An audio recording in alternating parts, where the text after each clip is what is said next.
the rights of people online. Hence, cyber law. So why was cyber law created? To protect something that we value. If there was no law, we just think that it's wrong, but there's no objective way of saying it's really wrong. Do you agree? Think about this. I've never watched it, but I really kind of plan to. If you guys watch The Walking Dead, and I thank my friend for for giving me this analogy actually. In The Walking Dead, the whole society broke down, right? So there's no more laws. Diba? So if there's no more law at all, people were doing whatever they wanted to do na lang, kaya no laws man.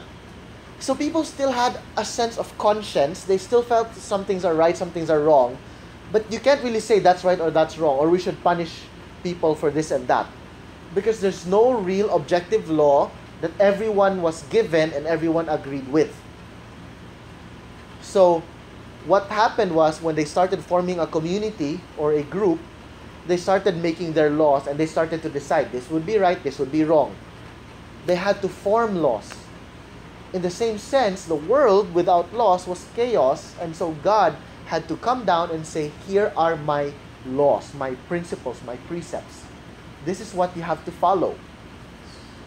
So what does the law do? Look at verse 20. For by works of the law, no human being will be justified in his sight, since through the law comes knowledge of sin. The law is meant to condemn. It's supposed to protect, and it's supposed to condemn. I have a question.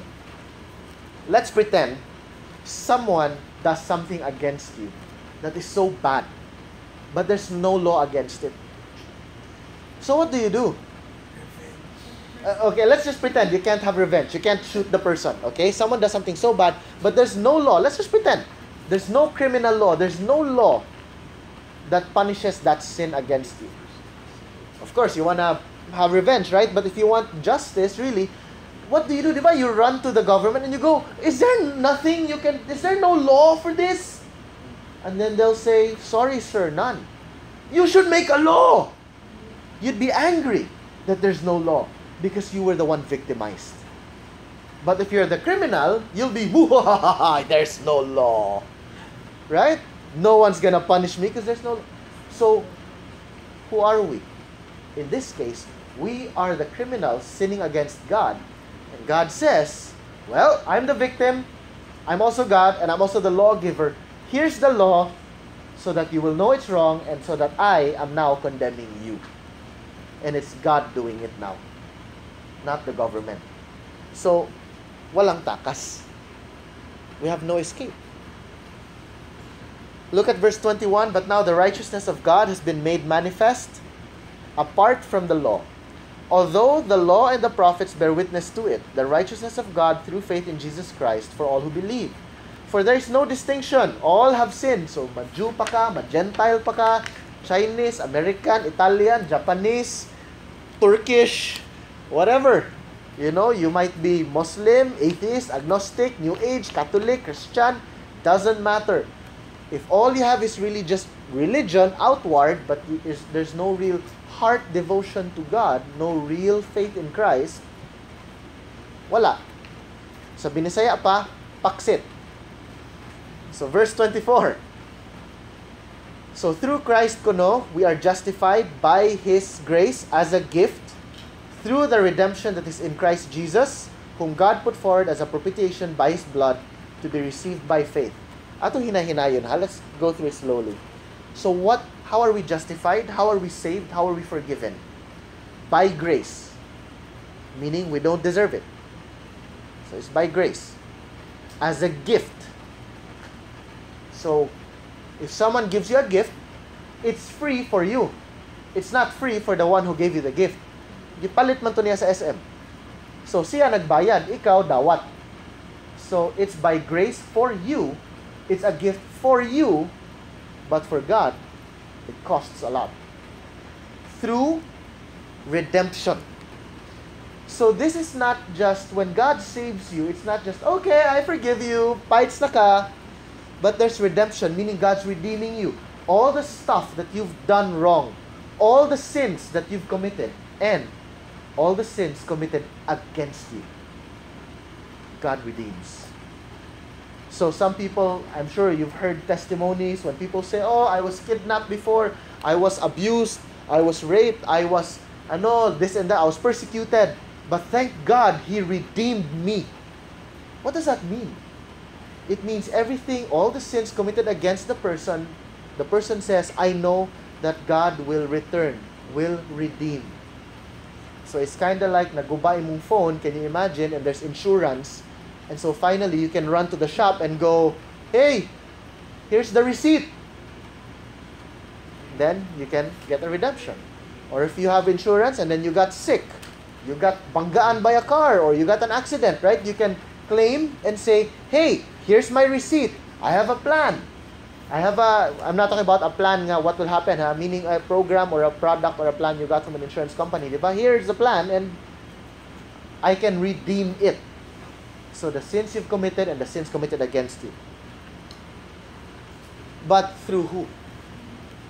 I bought a phone recently and I got what's it called, a protection kanang shield para di ma-scratch, and they said it's lifetime warranty. But if the company closes, what happens to my warranty? Gone. You can get insurance all you want. If that insurance company closes, goodbye. So here, who is the basis of our redemption? It's Christ. It's Christ, meaning it's forever, it's sure. Sigurado na ka, unless Christ closes. Di ba na mabankrupt si Christ? So, sure na ka. Look at verse 25, and then it says, whom God put forward as a propitiation by His blood. So God actually chose Christ to be the exchange by His blood, by His death, by His resurrection. And how are we to receive it? By faith, not by works. Mogay gift. So Paul is consistent. If ningon siya, by grace as a gift, but you need to work. Trabahuan ba na nimong regalo? Can you imagine someone coming to your birthday? Bro, happy birthday! I have a gift for you. Imo na ni. But there's a condition, you need to do something first. That's not a gift. Diba? Same thing. Why did God do this? Paul says, this was to show God's righteousness, because in His divine forbearance, He had passed over former sins. It was to show His righteousness at the present time so that He might be just and the justifier of the one who has faith in Christ. Remember the argument, What was Paul saying? We're all sinners. We all deserve judgment. When do we need to be judged? Many years ago. Yeah? In other words, now. It's not like the Philippine system ba na you commit a crime today and then after 48 years, that's when the judge is finally done with your case. But the actual justice should be right now. When you commit sin, when should be the penalty? Now. So how come God waited? So, Old Testament, Abraham, Old Testament, hala, dugay na kayo, sin. Why did God judge all of them immediately, instantly like that? Because He was waiting for the cross. So all the sins in the past, cross here, and then all the sins in the future over there, all of that are converged into that one moment at the cross. So all the sins of all the people whom God has chosen, whom God has decided to love, to forgive, to draw close to Him, all of the sins they have committed and the sins against them, all at the cross was redeemed. That's the significance of the cross of Christ. Verse 27, then what becomes of our boasting? Do we have reason to boast? No. If someone gave you a gift, can you boast? I have this gift. It's not from you, man. Can you imagine if someone gave you, for example, a house and lot worth 20 million pesos? Can you say, look at my house and lot? No. Why? You didn't buy it. You didn't build it. You should say, look at that person who gave me the house and lot. you boast on the person who gave you the gift, not the gift itself. That is why also as believers, we don't say, "Ha! Look at my salvation." No. You know what we say? Look at our Savior. Look at Christ who saved us. If we say, my life is like this and like that, before, grabe, I committed so many sins. Today, my life has changed. Why man, bro? What's the answer? It cannot be, because I have such willpower and strength, self-control. No. You know what we say? God changed me. God changed my heart. He removed my heart of stone, gave me a heart of flesh. He gave me new desires. He gave me new hopes.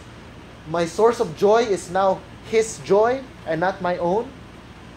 His glory, His word that gives me comfort, not the stuff of the world anymore. What becomes of our boasting? Verse 27, it is excluded. By what kind of law? And then Paul says, by a law of works? No, but by the law of faith. Verse 28, for we hold that one is justified by faith apart from works of the law. Or is God the God of Jews only? Is He not the God of Gentiles also? Yes, of Gentiles also. Since God is one, who will justify the circumcised by faith and the uncircumcised by faith. So, some Christians or some believers will say that the Jews are saved by works and the Gentiles are saved by faith. Others naman say that the Old Testament people were saved by works and the New Testament people are saved by faith. Both people are wrong. The answer is, everyone is saved by faith. Old Testament, by faith. New Testament, by faith. Jews, by faith. Gentiles, by faith. So every single person is still saved by faith. Past, present, future, whatever nationality you come from. Now look at verse 31. Do we then overthrow the law by this faith? By no means. On the contrary, we uphold the law. Now, what kind of law are we upholding? A lot of people will say this also to you. Now that Christ has given you grace, you now have the grace to obey the law. What kind of law? Which law? Remember, Paul says, what kind of law or what kind of Jew is a true Jew? He is a Jew inwardly, in the heart, the spirit of the law. So, now when he says we uphold the law, we uphold the spirit of the law and not the letter of the law. Okay, kung letter pa lang to, Paul nullifies his entire argument of chapter 3. So it's really by grace. So let's summarize it. We'll summarize Romans 1 to Romans 3, ha? Don't get intimidated. Just gonna run through it. Romans 1, verse 1 to 17, the righteousness of God was revealed. You remember? His righteousness, His glory, gi-reveal niya sa tao. And then, after that, because God revealed His glory, what was revealed next? The sinfulness of man, the rebellion of man. So God shows, look, I am glorious. Man says, ha, we don't care. So na-reveal ang sinfulness of man. After that, what was the third thing that was revealed? The wrath of God. So God says, I'm glorious. Man says, we don't care. God says, okay, you don't care. Here's my wrath. Boom, yaban og yaban og kasakit. Okay? After that, Romans 2, man was saying, how could you judge us? So God says, I'm judging you based on 4 things. My character, my truth, your knowledge, and your works. So, righteous ang judgment ni God. Righteous ang wrath of God. Dili siya unjust, but God is a just God. And then now, Paul is giving the logical defense, especially to the Jews who were saying, di man mi appeal ana, exempt me. So Paul is saying, everyone's included, not just the Gentiles, also the Jews. And Paul destroys, using apologetics, all the arguments that they used. Remember, katong, let's sin even more, ana. So wala. So to summarize, number 1, how do we apply it? Number 1, All are guilty and without excuse. Even if you have heritage, not an excuse. Good works, not an excuse. Your lineage, not an excuse. Your knowledge, not an excuse. Your circumcision or your tradition, not an excuse. What you approve of or disapprove of, still not an excuse. So the true Jew is someone who is inward. You know what Jew means, by the way? The word Jew comes from the place called Judah, which means praise. So when God says the true Jew, the true praise is one that is inward, the spirit of the law coming from the heart. That's the first. So no excuse tanan. Secondly, even logic agrees. Even sinners with logic agree that justice is a necessity. When we judge one another, when we cry for justice, when you hear about laglag bala, or unsa na, insert bala in the NAIA airports, what do we want? Justice. When we see people getting hurt, what do we want? Justice. Majority doesn't really win. It's what justice requires. So when we complain against judgment, if we think we are wronged, we affirm that right exists. Do you agree? When you say someone sinned against me, someone has wronged me, how can you say that wrong exists if right does not exist? So if sin exists, God has to exist. If evil exists, then good must exist. If you believe that there's a devil, or if there's evil, or there's sin, then you are actually affirming that there's an opposite of that that also exists, logically. And that's God. So what's the purpose of the law? Number 1, to highlight God's glory. Number 2, to condemn us. And number 3, to make Christ himself the only one who justifies. So how do we apply this in our lives right now? 2 questions. Number 1, what's the basis of your justification? Is it by faith? Do you believe that you are saved, forgiven, redeemed, that you have been purchased because of faith? Or are you still relying on good deeds, good works? Are you still thinking, buutan manggod ko, I'm a Christian, I recycle, or I approve of good things, I disapprove of bad things. If I see something wrong sa Bible, I will speak against it. That's not why you're saved. We do all these things now because God has changed our hearts. So faith must come first. That's the first application. Here's the second application. When sin happens in the world, bad news magidaghan kay bad news. You open Facebook na lang, oh my goodness, nothing but bad news. Ang good news na lang ako makita are pictures of kittens. You know, everything else is the airport, the scam here, nay namatay dire. I open my Viber, someone just died. I open a Facebook group, a high school batchmate just died. So much bad news. Okay, with all the bad things happening, do you dwell on that? Or do you allow all those bad things to highlight the glory of God? Do you focus on all the bad stuff, or do you focus on how wonderful God is, that these bad things are just the backdrop to force us to look at God even more? Why do you watch, for example, a horror movie? Is it because you want to get scared, or because is that just a backdrop of something that you want to feel instead? Or a romance movie. Let's just put it this way. We just watched Jumanji recently. I don't know if you've seen this movie. It's a really old movie with Robin Williams, no? And when you watch this, it's about these kids. This is my last illustration. There are these kids who play a board game, a magic board game, and everything in the board game happens for real. Right? So they go through a lot of obstacles, challenges, and basically it's an adventure. Do you watch it? Or would you watch it if there's no adventure? If nothing happens? What if they play the game, they roll the dice, and first roll it won? The end. Boring, di ba? So a lot of bad things need to happen. Why? What are you looking for? You're waiting to find out the ending. How will they win?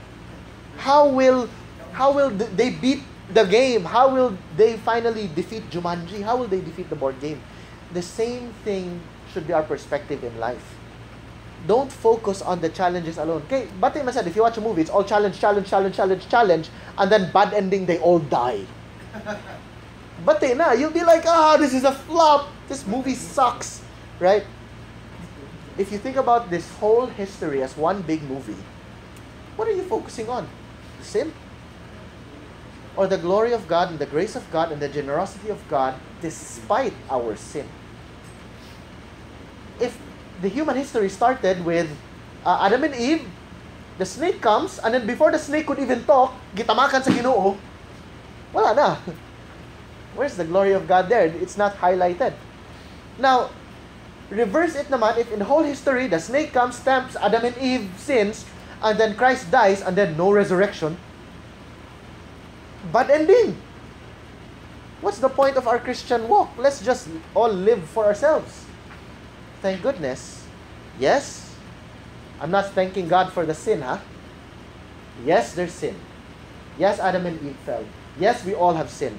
Yes, the devil won during the garden time. But thank goodness there's the cross, there's the resurrection. That's the hope. That's what we look to.